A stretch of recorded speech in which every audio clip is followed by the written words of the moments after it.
વાવ-થરાદ જિલ્લાના થરાદની અંદર હનુમાન ચોક પાસે રસ્તામાં ખાડા તંત્રના બેદરકાર વલણથી નાગરિકો પરેશાન।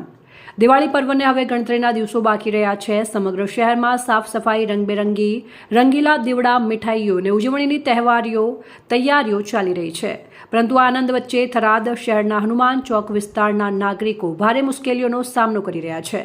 મુખ્ય માર્ગ પર ઠેર ઠેર ઊંડા ખાડા સર્જાતા વાહન ચાલકોની જાન હાથે લઈને ફરી વળવાની નોબત આવી છે।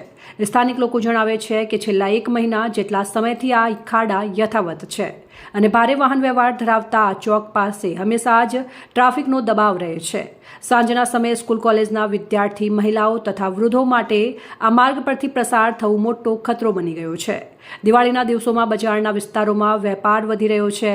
હજારો લોકો ખરીદી માટે ઉમટી પડતા હોય છે અને લોકો કહે છે કે તંત્ર હવે જાગશે એવી અપેક્ષા રાખીએ છીએ।